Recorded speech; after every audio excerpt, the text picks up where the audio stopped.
Miracles are at the foundation of our biblical faith.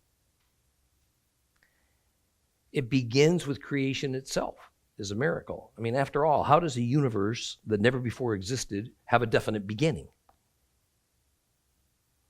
Yet, beyond simply declaring something a miracle, we tend not to think much deeper about their essence and their cause.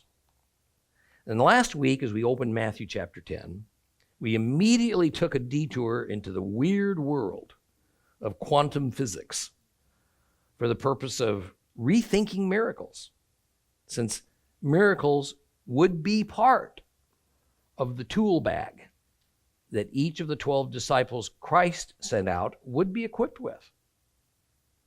Now, I'm sure it's going to be a relief to some of you to learn that we won't have too much of a review of last week's material. I do want to reiterate, however, that the purpose for our excursion into this field of science was not as a beginning course in quantum mechanics, nor was it to suggest the transfer of the realm of miracles from the hand of God into the workings of an autonomous nature.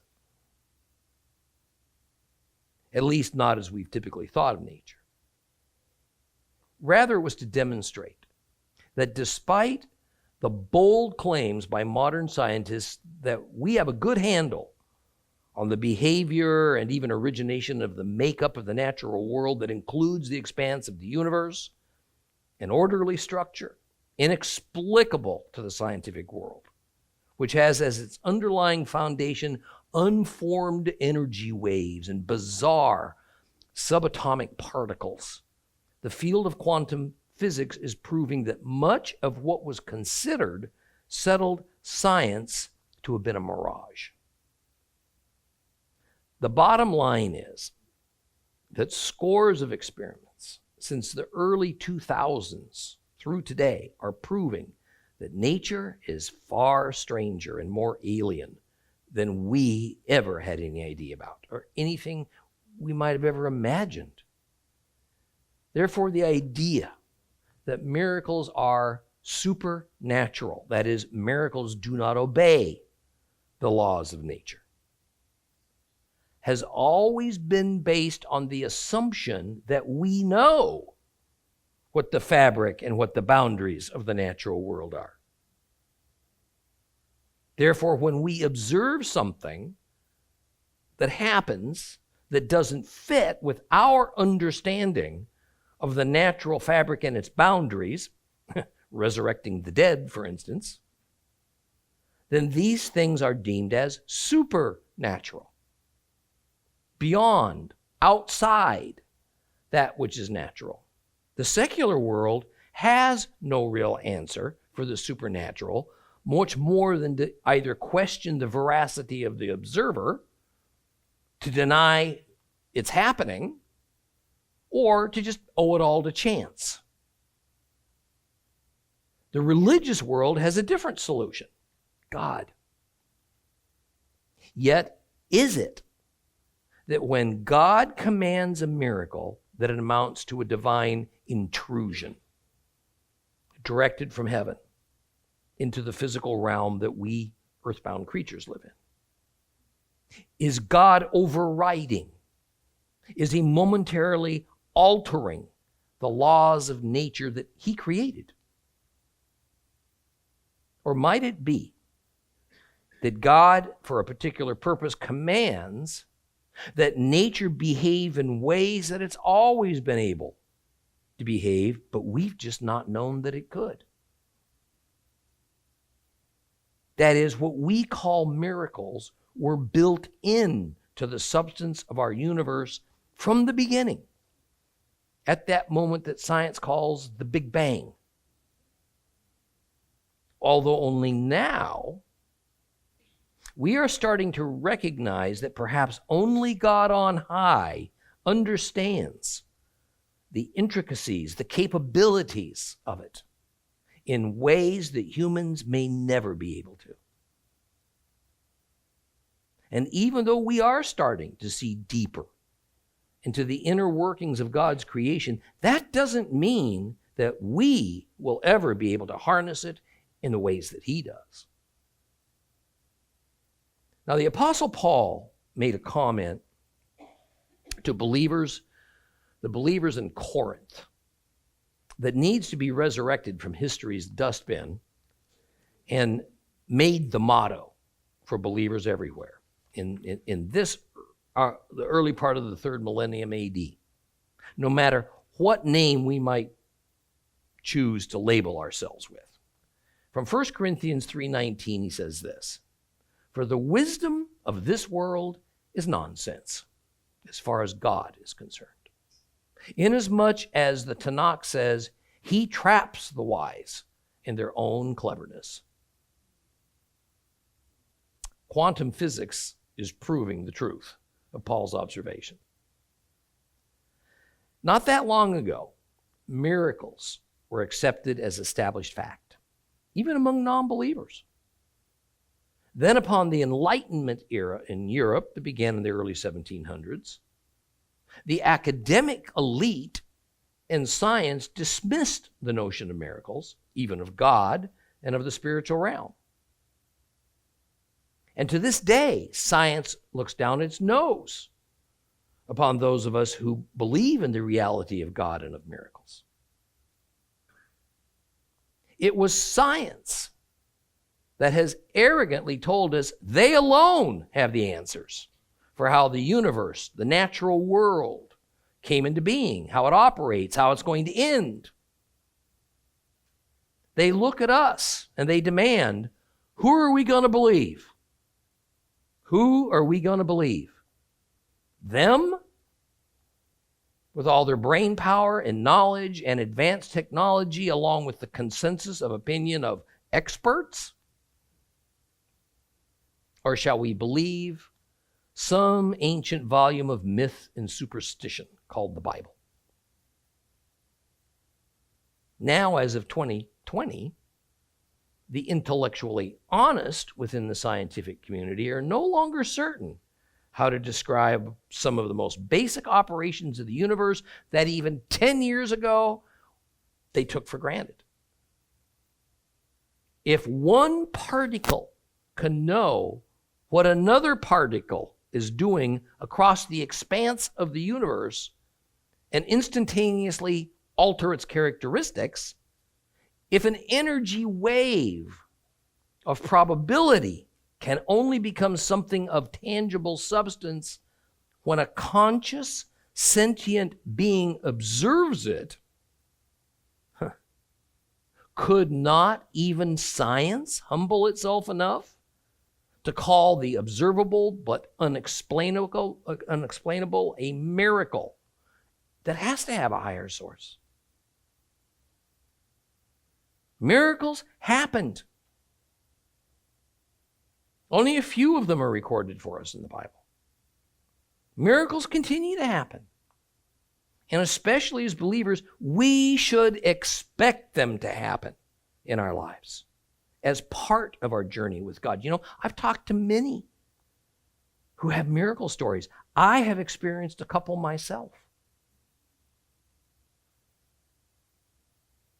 We mustn't let those elite few who do not know God, have no use for God, but they value only their own human intellect and their opinions of their peers to ever convince us otherwise. So with this concept of miracles in mind, we read that Christ issues the authority for his 12 disciples to wield this beneficent but inexplicable power over God's created nature for the good of the humanity that they're going to go out and encounter. Jewish humanity for the time being. Since we only read a few opening verses of Matthew chapter 10, let's begin by reading it all. We're going to read the entire chapter of Matthew 10. So please open your Bibles to Matthew chapter 10. If you have a complete Jewish Bible, it's on page 1234, 1234.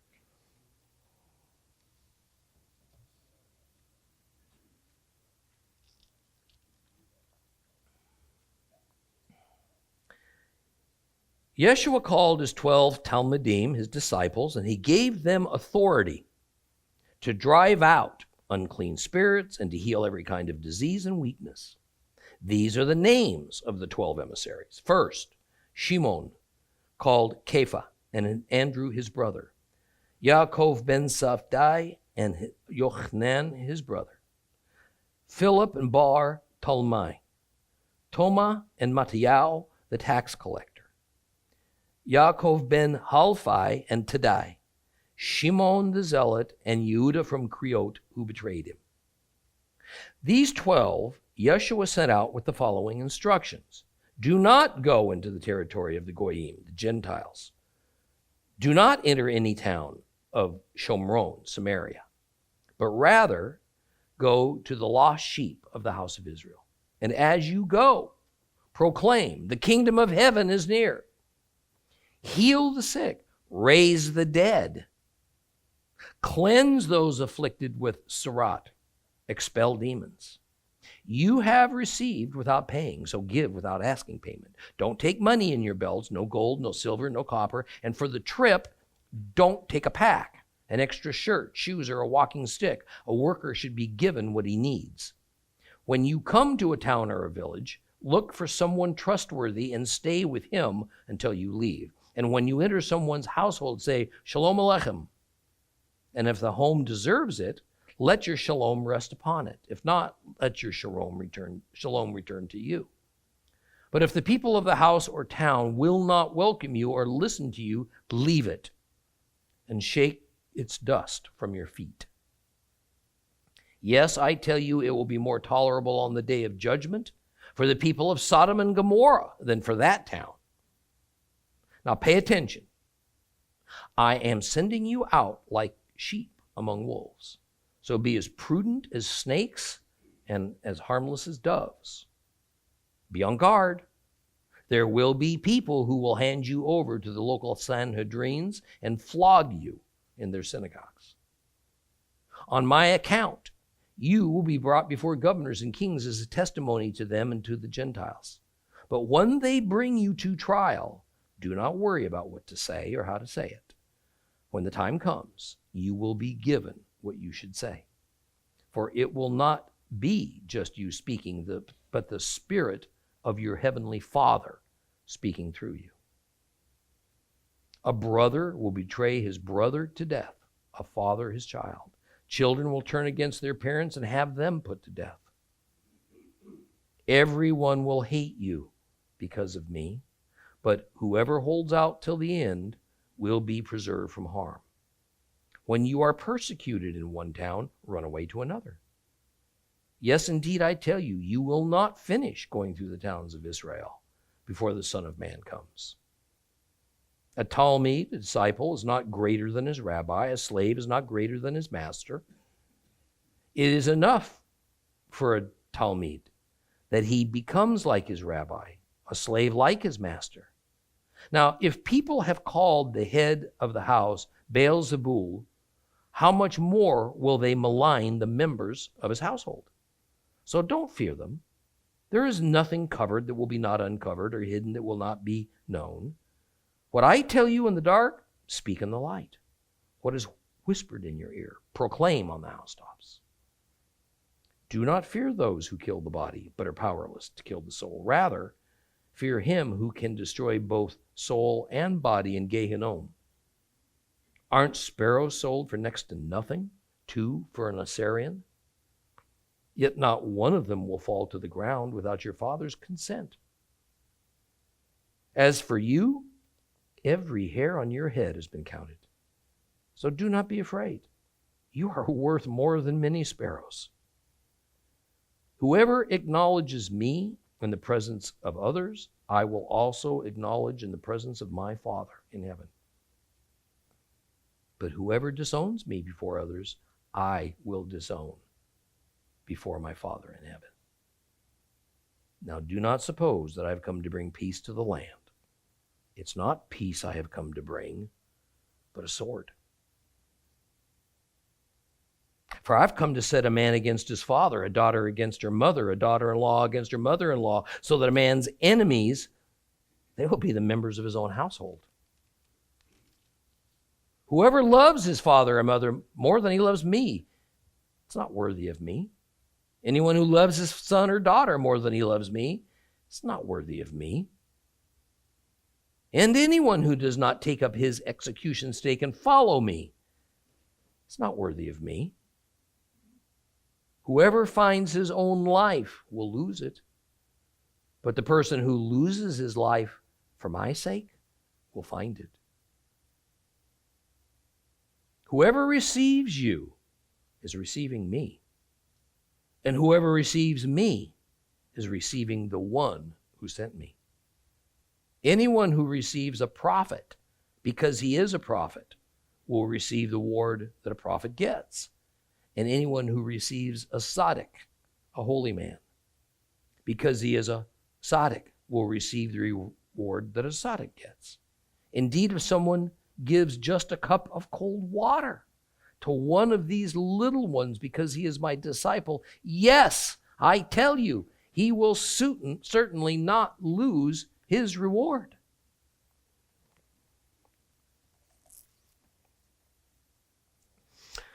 The listing of the names of the original 12 disciples isn't particularly remarkable, as this kind of register of followers of a master or a rabbi was pretty customary. So what we are meant to notice, however, is this preeminence of Peter. Verse 2 says, these are the names of the 12 disciples. First, Peter. See, the Greek word typically translated as first is protos. Protos. It means first, but it means it in the sense of rank. So the rank is first. It's a position of honor. Notice how Judas is listed last as the most dishonored of the 12. The structure that Matthew presents in Matthew chapter 10, it presents the 12 in 6 groups of 2. He says no more about the reason for that structure. However, in Mark, the Gospel of Mark, we read in chapter 6, verse 7, Yeshua summoned the 12 and started sending them out in pairs, giving them authority over the unclean spirits. So Matthew was presenting not only the names of the original 12, but also how Yeshua paired them up as he sent them out in 2-man teams to present the good news to their fellow countrymen. Now, while siblings such as Peter and Andrew were part of the mix, they were paired up as a rather obvious decision. Now, it's instructive, though, how Jesus paired up Simon the Zealot with Judas. The Greek word used that is usually translated in English as zealot is Canaanites. Therefore, many Bible versions will read Simon the Zealot, or better, Simon the Canaanite. That's not the best translation. The Greek word Canaanites is not trying to translate the word Canaanites. Who are the Canaanites? That rather ancient, and even then, a more or less extinct people group. Rather, what it's trying to translate is the Aramaic word Canaan. And that means enthusiast, or zealot, or control freak.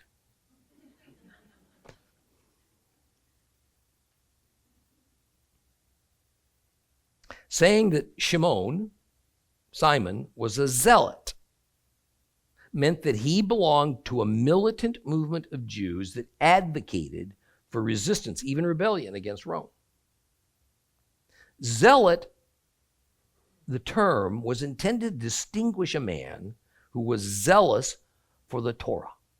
But in fact, for them, the Torah was mainly used as a disingenuous prop to provide cover for their often violent actions that were nationalistic in intent and much less so religious. I would compare them to the actions of the Ku Klux Klan that uses the Bible as a prop to practice hate and violence against non-whites and non-Protestants. I find it a fascinating choice that Christ would choose Simon to be part of his inner circle. Does that mean that this Simon gave up his former relationship with his activist group and no longer pushed for political revolution? Well, we don't know for certain. But my speculation is that to some degree he must have.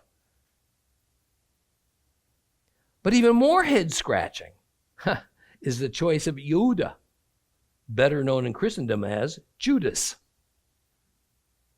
Now, the complete Jewish Bible says that he was Judas from Creote. Other versions simply leave it as Judas Iscariot and sort of leave it up to the reader to decide what that means. Interpreting this to mean a person from a certain village called Creote is very doubtful. Far more likely, Iscariot is an attempt to translate the Hebrew word Sicariim. And the Sicariim were a known splinter group of the Zealots, and they were the most violent. Some were assassins, but typically they assassinated other Jews, only rarely Romans. Their reason for targeting their fellows? Those Jews who were murdered were seen as not being zealous enough to support the resistance movement. Now, it's believed that the group of about 1,000 Jews who occupied Herod's desert fortress of Masada following the failed Jewish rebellion of 70 AD were Sicariim. They committed mass suicide hours before the Romans finally broke through their defenses after months of siege. So, as they say, Simon and Judas were birds of a feather, and they made an obvious pairing. Maybe it was so they could not only get along with one another, but also they had the reputation, they had the contacts to be able to approach a rebellious segment of Jewish society that the other 10 disciples were afraid of, or were far less likely to be given an audience. Perhaps this is a living lesson for us all, but especially for church leadership. It is more effective ministry when we can send out people of like mind as a team. And when we can employ people of the same culture as those we're trying to reach, it's all the better. This means that we may be sending out people that are quite different from the leadership, and they don't fit a universal profile. They might enthusiastically embrace some, but not all, of the preferred doctrine. Maybe even practice it in ways that aren't entirely familiar or comfortable to us. I can tell you from experience that this approach makes leadership much more difficult. As they say, it's like herding cats. But that's the job of leaders. We can make it a lot easier on ourselves by requiring conformity, but I don't see that as something Christ would have us do, because it certainly doesn't look like he did. At the same time, it's essential that the congregation accept into the fold those that don't look like them, or perhaps don't think like them in all ways. I mean, just look at the original 12 disciples. Some fishermen, a government tax collector, and a couple of militant political activists. They were all Jews, And so who did Christ send them to? Various segments of Jewish society. In fact, in verse 5, Yeshua directly admonished them not to go to Gentiles. They also weren't to go to the Samaritans that were a mix of Jews, non-Jews, and half-Jews. The problem was that the Samaritans were essentially considered as Gentiles, and that by now they had erected their own temple, complete with their own separate priesthood, and practiced a religion that, even though it involved some elements of Torah, it had melded with some clearly pagan concepts and practices. Rather, Yeshua instructs, go to the lost sheep of the house of Israel. In the prior lesson, we exposed what the term house of Israel meant. Briefly, it meant the 12 tribes of Israel, including those so-called 10 lost tribes. However, the main thing to take from this is that at this point, Yeshua's focus was strictly on the seed of Abraham. Gentiles weren't on the radar of Yeshua's outreach ministry right then. Now, the point at which that changed was after his resurrection. Therefore, we can see develop in all the Gospels a kind of a before and after scenario. Pre-resurrection ministry focus, although rather short duration, was entirely upon the descendants of the 12 tribes. Post-resurrection, the ministry expanded to include Gentiles. Now, naturally, at first, it was Jews who were sent out to evangelize Gentiles because it was Jews who were trained and instructed in the faith. The Jew Paul, on the other hand, is representative of the second generation of believers who took the message of salvation in Yeshua specifically to Gentile nations and also made some new leaders, some of whom were Gentile, but many of whom were Jewish. And I'm not sure which generation of evangelists had the more difficult task. The first generation of believers were assigned to take the message only to Jews who had a long history in which man-made traditions had crept in and become deeply rooted into their faith. The message the disciples brought usually challenged what those Jews had been taught. And history tells us that relatively few of them could accept it. The second generation of Jewish disciples brought the message to Gentiles who had no history of worshiping the God of Israel, and so had no concrete preconceived notions. I mean, I've often thought that in many ways it might be easier to teach those who are a kind of a blank tablet than it is to teach those who must first unlearn wrong beliefs before right ones can replace them. That is why ministry to youth in any culture is so vital. Getting taught right doctrine from the start of their lives is so much easier on them and on believing leadership than to try to straighten things out later. And what is it that the 12 disciples are to teach and to proclaim? The same message Yeshua himself brought. The kingdom of heaven is near. Now, don't take the idea of near as meaning not yet here. My house can be near to my neighbor's house. That doesn't mean my neighbor's house doesn't exist.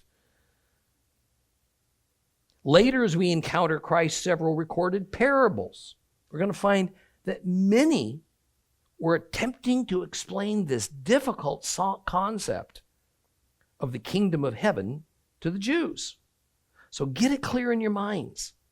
This initial sending out of disciples was not to declare that Jesus was the Messiah or that he was God on earth. It was only a preliminary stage of evangelism, and it was to announce that the kingdom of God was near to the Jewish people. It was meant in the sense of proximity and maturity, not in the sense of not existing just yet. But as with Christianity, no doubt the Jewish people didn't all think about that message the same way. It is still something that Christianity struggles to understand. And so various denominations have formed different doctrines to explain it. Now, we're not going to entertain that at the moment. We will get into it in later lessons. However, this brings us to the issue of the process of evangelizing. And we're not going to get into a multi-step procedure, but rather simply talk about it from a more general vantage point. Just as who does the evangelizing matter, and so what the subject matter is and how it is presented also matters. For instance, these Torah class lessons are not meant for non-believers. Although by no means are non-believers excluded. Rather, they are fashioned primarily for those who, in varying degrees, already accept the authority of the Bible, the existence of God, forgiveness of sins offered by Jesus of Nazareth. They are evangelistic in one sense, because we always advocate for Christ and for taking his message out to the world. On the other hand, these are not seeker-oriented, whereby we explain the basics of our faith over and over again every week, hoping the seeker will finally come to trust Christ. Other churches, well, they're more interested in sending out missionaries to cultures who aren't familiar with the God of the Bible and with Christ.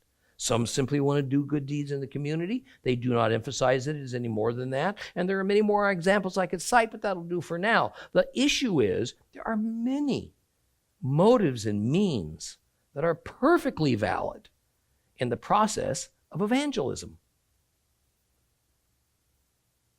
Then we have the matter of suitability as concerns age. A 60-year-old who has been a believer for decades is usually more mature in his or her faith than a 15-year-old. If that 60-year-old finally came to realize some years earlier just how important focused study of God's Word is, and how important it is to get up every day and to choose to be holy,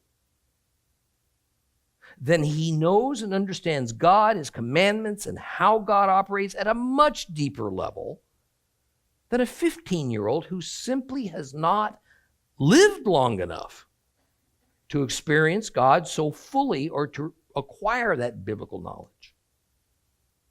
Not only that, but the young person is not yet mature in body or mind. They have so much going on in their young lives, beginning with trying to figure out who they are. And each kind of activity they engage in takes up a portion of their time and their energy and their focus. The priorities of a 15-year-old look nothing like the priorities of a 60-year-old. At least I hope not. Therefore, we must know our audience and always allow for varying degrees of maturity and accept the many stages of our journey with Christ. I concede to you that 60-year-olds, even 50-year-olds, can only understand what matters to that 15-year-old at best in an intellectual way, but more typically, it is nearly impossible to connect with them on the level they need so they can hear their level. It is like the person who's lost a spouse.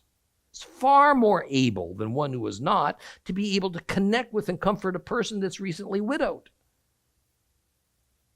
But to the Lord, That 15-year-old who is as yet immature in their faith, wow, they're every bit as valuable to the kingdom as the mature in faith 60-year-old. Consider this issue of the evangelism process in another way. If Yeshua's target had only been intellectuals, he would have sent out intellectuals.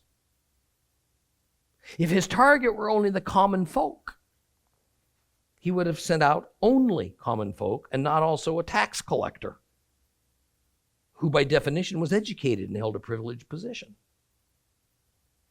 If his target was only those who sought peace, those who stayed away from the center of political unrest in Jerusalem, he wouldn't have set out the political activists, Judas and Simon. He also didn't tell the 12 disciples the exact words to use or the company they should keep. So for each segment of Jewish population, the message would have to be uniquely tuned for their ears. Christ gave us the model for evangelism. And you know what? It's anything but rigid in its expression, or only for a certain group of people with certain qualifications to carry it out. Those 12 disciples were given the authority to do the same things their master did: heal sick people, raise dead people to life, cleanse people who are unclean with sarat, and to perform exorcisms. What does it mean to be given authority? Authority is something that's granted by another. Yeshua says it's his Father who gives him the authority to do what he does. It gives him not just the right, but the power to do things within a certain sphere of influence. It is not his own power. It is, as it were, power given that by definition can be taken away by the highest authority. And now Yeshua, as his Father's agent on earth, bestows authority on the disciples to operate within a certain well-defined sphere of influence. And what is that? The Holy Land. Now, going out meant they'd be traveling. Now, not as extensively as Paul, but still they would be gone from home and from occupation from time to time. And as they went out and traveled, they were commanded to not ask for money for the giving of the message. They weren't even to take any of their own money with them. The last few words of verse 10 say, a worker should be given what he needs. See, we need to understand this from a first century Middle Eastern context, not a 21st century Western context. Hospitality, the taking in of guests that you don't know and caring for them, was perhaps the number one virtue within Middle Eastern culture of that day. Now remember, these 12 were traveling around the Holy Land, where this virtue was the norm. It would be different if they, like Paul, were traveling around the Gentile-populated parts of the Roman Empire, where this virtue of hospitality wasn't quite the same. So despite what they might be teaching and preaching, if the disciples asked a Jewish family for hospitality, it would have been rude beyond imagination for a household to refuse them. The reality is that these instructions from Christ are only fully operable in a society that is structured like the disciples were in at that time. We get a look at what that looked like in that era in the next couple of verses. So in verse 11, it says that during their travels through the many small towns of Judea and the Galilee, the disciples were to search for someone that was trustworthy to stay with. So Yeshua was saying, look, use your senses and your brain. Be a little bit cautious and diligent whom you approach for hospitality. Don't descend upon the first house you see. I mean, doesn't that seem like common sense more than some divinely inspired instruction? Well, of course it does. And every traveler of that day would have done the same. But you know, sometimes a misguided faith can make us leap before we look. That is, we think that if what we're doing is for the Lord, that we can throw caution and common sense to the wind. And he'll somehow make things work out okay for us. You know, these disciples, these 12, man, they were really fired up. And Yeshua didn't want them doing something foolish as they looked for someone to put them up, care for them for a day, maybe more. Verse 12 says that when they did choose a household to stay in, they were to say Shalom Aleichem, meaning peace be with you. That was just a standard Jewish courtesy. Then the next verse says that if the household doesn't deserve your shalom, you're to take it back and leave. I mean, that sounds rather strange. Till we understand that saying peace be with you, Shalom Aleichem, was much more than saying hello. It was a blessing bestowed. So the idea is that the disciple, after choosing a household to stay in and then being offered hospitality, is to bless that household. And among the Jewish people, blessings were thought to have real, actual power in them. And in fact, I think they do. Blessings were very nearly an unseen but living entity. So if after a little while the disciples see that maybe his choice turns out not to be a good place to be hosted, for whatever reason, he can retract his blessing. He can literally remove his blessing of shalom on that household and go. Now that might sound a little weird to us, but that is because it is as much tradition as it is Bible. And Jesus is just making clear that all the standard rules of hospitality that are usual and customary still apply for these traveling disciples. Now, while the protocol of evangelizing that was laid out here is steeped in the first century, and especially in Jewish tradition, some elements of it can be applied today. Look, sleeping indoors safely and having enough to eat is a given for most people in the West. Most modern missionaries going out will have these basic necessities accounted for before they ever depart. But in the first century, sleeping on the ground under the stars and missing meals, that was a regular part of traveling for the common man. Even then, taking some amount of money, perhaps an extra pair of sandals, that was usual, as they always needed to buy things along the way or be prepared for unforeseen contingencies. Yeshua told them not to do that. Instead, to essentially go out with nothing but the shirt on their back.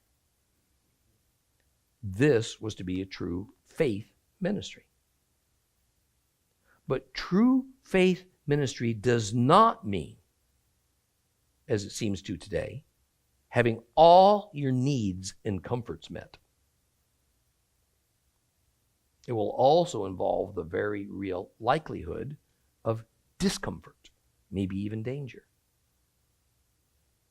At the same time, having no money and not asking for money in order to subsidize their journey would have been admired. And it would have alleviated suspicions as to their motives. You know, I think such a notion still applies in many cultures. You know, I can tell you that a friend of mine who spends more than half the year in England and has for much of his life, assures me that money and Christianity don't go together well there. Christians with money are immediately under suspicion, as are Christians who are too forward about asking for donations to do their work. Now, I don't necessarily think that such a cynical attitude is warranted, but at the same time, there must be a balance. This is not the first century. Because of the way the world is today, ministry can't be done without a source of funding. The problem is that too often the bulk of the funding is perceived as going for the minister and not for the ministry. So ministers have to be aware of this and behave accordingly. No doubt, even in Christ's day, there were charlatans that fleeced the flock. People were wary. So for the disciples to be cared for, they had to require very little for themselves. Now, the instruction we read in verse 14 seems out of character for the forgiving, compassionate, long-suffering, patient Yeshua. He says that if a town or a village doesn't welcome the disciple should what? Shake the dust off from your feet and leave. That is, the disciple is to leave and not look back. It's kind of the opposite of try again. It is an expression that also involves an element of rejection and disgust by the one shaking the dust off their feet.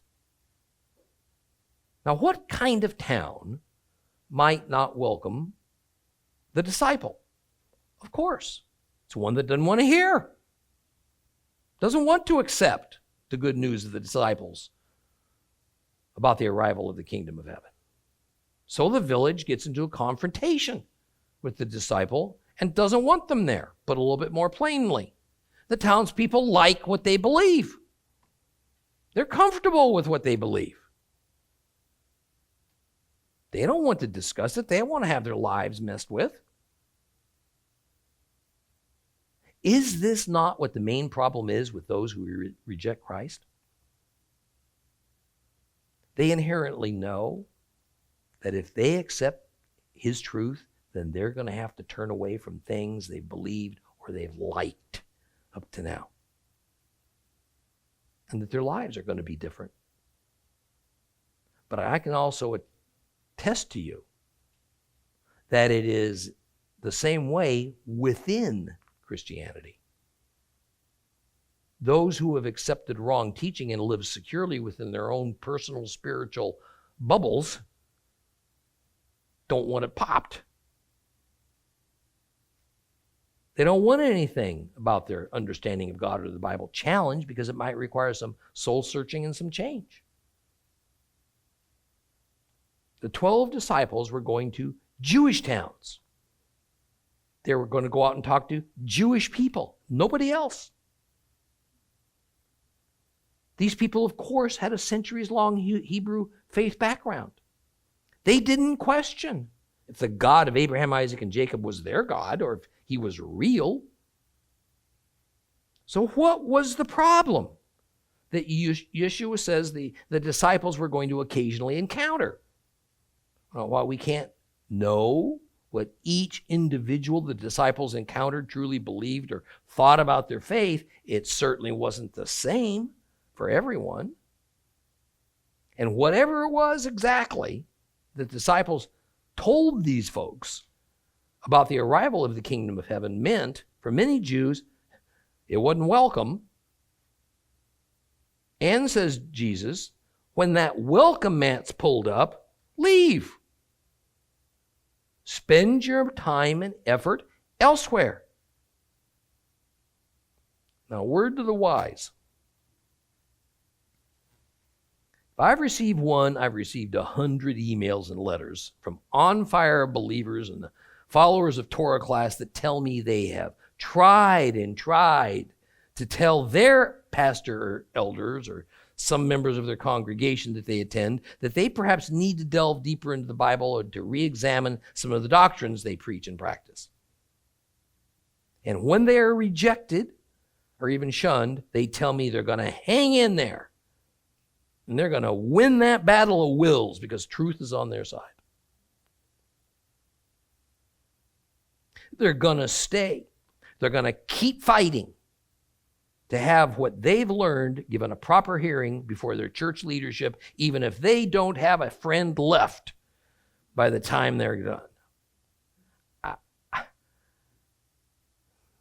I've not heard of a good and hoped for result from this, although now that I've said it, I'm pretty sure I'll get an email from somebody who was successful.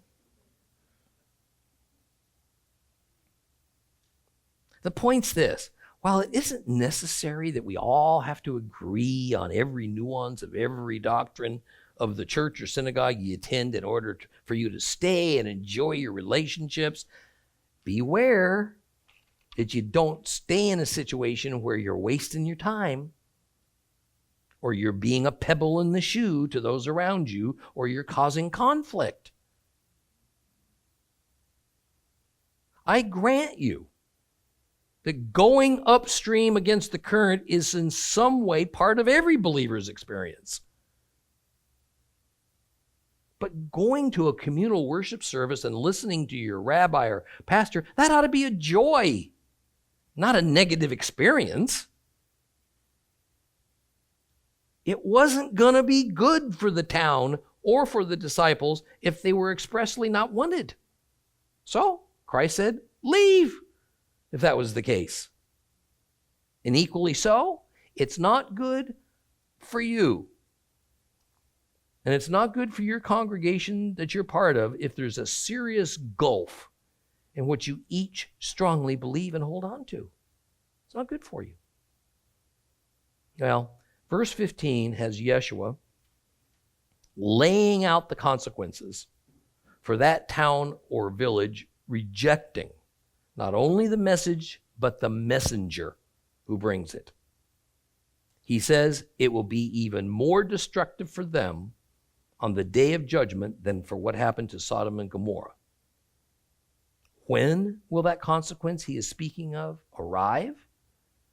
On the day of judgment. Now, while I think some amount of hyperbole is involved on Christ's part because the judgment on Sodom and Gomorrah was about as thoroughly destructive as it gets, the point is, especially from the vantage point of the first century, that the destructive consequence of refusing to hear and accept the good news of the arrival of the kingdom of heaven wouldn't be that same day, but it would come very soon. And at the same time when God judged the entire world. The Jewish people, Jesus' disciples, and even the second generation of apostles like Paul, all believed that the end of days and the day of judgment were to occur at any moment. Any moment. And generally speaking, the Jewish people also believed that it would be a judgment on the Gentile world, not on them.